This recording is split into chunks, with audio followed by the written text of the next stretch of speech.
أعوذ بالله من الشيطان الرجيم ولقد ذرأنا لجهنم كثيرا من الجن والإنس لهم قلوب لا يفقهون بها ولهم أعين لا يبصرون بها ولهم آذان لا يسمعون بها أولئك كالأنعام بل هم أضل أولئك هم الغافلون رب اشرح لي صدري ويسر لي أمري واحلل عقدة من لساني يفقه قولي فالحمد لله والصلاة والسلام على رسول الله وعلى آله وصحبه أجمعين ثم أما بعد السلام عليكم Quran Weekly. I want to start today's reflection from Ayah 179 of Surah Al-A'raf with some other places from the Quran and some sayings of the Prophet sallallahu alaihi wasallam. You see, in the Quran, Allah describes in Surah Al-Mu'minun that the believers are going to be inheritors of Jannah. Ulaika humul warithun. They are going to be inheriting heaven. And when you think of inheritance, you think of something that was left behind for you, that was put in your name. When the time comes, you will acquire it. So it got me thinking, why are we going to be inheriting heaven? It's not like, was it already in our name? And so I started looking this matter up. And I found actually a saying of the Prophet ﷺ describing that idea, in which he says that Allah actually created, listen to this now, Allah created a house in heaven, in Jannah, for every human being ever created. There's a house built in Jannah for every human being ever created. And believers, obviously not every human being will go to Jannah. When believers go into Jannah, they are going to go into their homes. And they're going to find next to their homes some other homes that are empty. And those homes were built for people to go into Jannah with. But they refused to go. Those people didn't want to go. And so they are not only going to be taking over their own homes, they are actually going to be able to they're going to be inheriting the homes of those who didn't make it. Now, you would think, is Allah going to build these homes in the lowest Jannah? Because if everybody's going to make it, then they can't all be in the highest Jannah. If you don't know, the highest Jannah is called Al-Firdaus, from which actually we get the Arabic word or the English word paradise. It's from that word Al-Firdaus. In the ayah, أُولَٰئِكَ هُمُ الْوَارِثُونَ الَّذِينَ يَرِثُونَ الْفِرْدَوْسِ هُمْ فِيهَا خَالِدُونَ. The houses that were built for all humanity originally are built in Al-Firdaus, the highest Jannah. Now understand this ayah. This ayah seems to be talking about the opposite. وَلَقَدْ ذَرَأْنَا لِجَهَنَّمَ كَثِيرًا مِنَ الْجِنِّ وَالْإِنسِ. We created for hell many human beings and many jinns and many human beings. I don't like the translation for here. Other places in the Quran, Allah has already told us the reason for which He created us, not just to worship Him, but actually إِلَّا مَنْ رَحِمَ رَبُّكَ وَلِذَلِكَ خَلَقَهُمْ. Allah created you in order so He could show you love and mercy. That's what Allah Himself says. For that purpose and that purpose alone, Allah created you. In other words, Allah's goal was not to create you and throw you in hell. That was not His goal. His goal was to create you and put you in Jannah. Now, how come this ayah says, and the translation of li is the key here, we have created so many heading all the way to Jahannam. Allah is mentioning a tragedy in this ayah. I've created so many jinns and human beings, and they're heading towards Jahannam. Why are they doing this? لَهُمْ قُلُوبٌ لَا يَفْقَهُونَ بِهَا. They have hearts, but they don't think with them. They have hearts and they don't reflect with their hearts. In other words, this ayah does not say they have locked up hearts or they don't have hearts. They're heartless people. It began with they have hearts. They just never use them properly. لَهُمْ أَعْيُنٌ لَا يُبْصِرُونَ بِهَا. They have eyes, they don't see with them. لَهُمْ آذَانٌ لَا يَسْمَعُونَ بِهَا. They have ears, they don't listen with them. So they have hearts, they have eyes, and they have ears. They have. The fact that they have means they're capable of using them the right way to go to Jannah. So Allah made Jannah for you and me, and then He gave us three things. وَجَعَلْنَا لَكُمْ سَمْعًا وَأَبْصَارًا وَأَفْئِدَةً in Surah Al-Isra. He gave you hearing, seeing, and He gave you strong hearts. And if you utilize these three things properly, you've got a straight road to Jannah. But if you don't use these three things, then you only have yourself to blame because you had them. You had the tools. It's like you had the car, you never drove it. Don't blame anybody else. The car was filled with gas and everything. You even had directions. You never used it. Now let's talk a little bit about what does it mean to have a heart and not think with it? Because you would think brains think.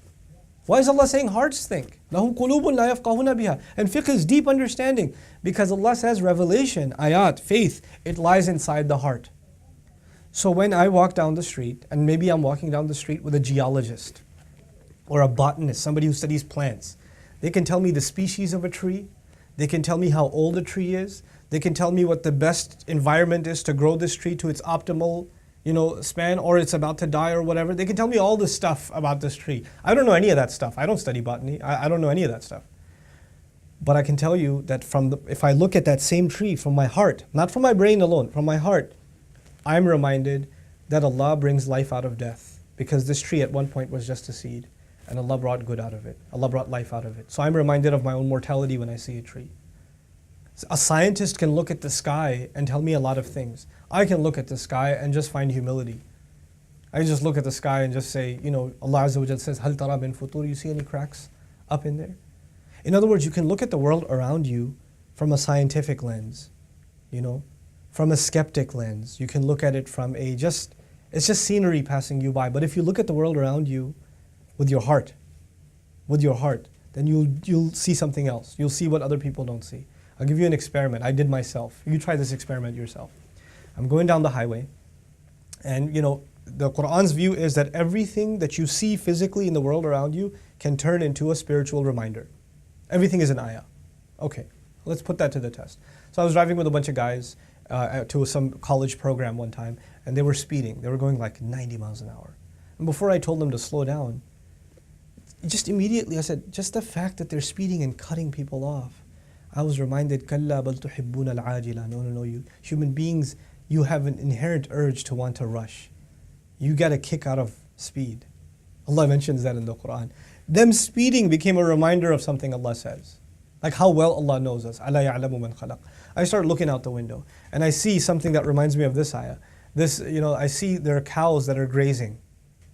And the car goes by them, and any other animal, when a car goes by, a high-speed object goes by, it reacts. Birds fly off. Lizards go back into a hole. A deer is kind of dumb. It runs into the car. But like a cow, you know how it reacts? It doesn't. It just stays where it is. Its fur, your car whisks by it, maybe 2-3 feet away from it. It's right on the grass, right on the edge, right there. Its fur goes like that. It's like, you can feel the wind on its fur, and it still just continues to mow. It just continues to eat its grass. It does not care. It is completely oblivious to its surroundings. And then at that very moment I said, oh wow, subhanallah. When Allah talked about people that are heedless, He compared them to cattle. أُولَٰئِكَ كَالْأَنْعَامِ بَلْ هُمْ أَضَلُّ. They're like cattle, they are even more lost. أُولَٰئِكَ هُمُ الْغَافِلُونَ. They're the heedless. What could be a bigger example of heedlessness than cattle? Allah didn't even compare it to any other animal. Because other animals react. Other animals have sharp reflexes. Cattle don't. Even that became a reminder. Then we're driving and I see a billboard. It was a billboard about about buying a home, right? So this has got a picture of a house, and there's a family, they're hugging each other, and it says, own the American dream. And I looked at that and I said, subhanallah. First ayah that came in my head, إِنَّهُ كَانَ فِي أَهْلِهِ مَسْرُورًا. He used to be happy with his family. Another ayah came in my head, وَمَسَاكِنُ تَرْضَوْنَهَا أَحَبَّ إِلَيْكُم مِّنَ اللَّهِ وَرَسُولِهِ وَجِهَادٍ فِي سَبِيلِهِ. The homes that you love to have, if they are more beloved to you than Allah and His Messenger, and struggling in their path. SubhanAllah. Everything can become an ayah. Not a thing around you won't be. Everything will be. This is if you have a heart that seeks to think. I used to have a friend that I considered a mentor. We were walking down the street one time. This is the last one I'll share with you. Just to give you an idea, what does it mean to think with your heart? We're walking down the street and he sees, we're in the city, New York City, and he sees a blade of grass kind of sticking out, like when you have a concrete curb or a sidewalk, sometimes grass kind of weeds out from the middle of the two plates of concrete. And he just stopped and he started staring at it. And I'm just like, everything okay? Why are you staring at that? And he says, in all of what is surrounding us right now, this is the only thing that's natural. And yet, this is the only thing that looks out of place. And that's just like Muslims. That's just like Islam. We're the people of tabi'ah, of nature. We're the people that are on the fitrah. This book and its teachings are what is natural. And we've come to a point in the world where the only thing that looks out of place is this. SubhanAllah. You become people of reflection with just what you see around you.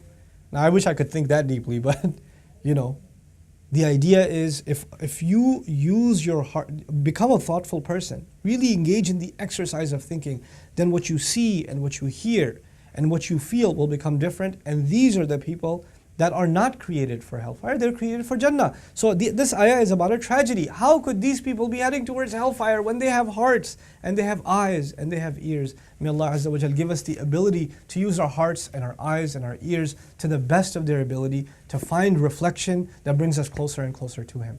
Barakallahu li wa lakum. Assalamu alaikum wa rahmatullahi wa barakatuh. Assalamu alaikum everyone. If you benefited from these reminders, please support Quran Weekly by clicking the link below.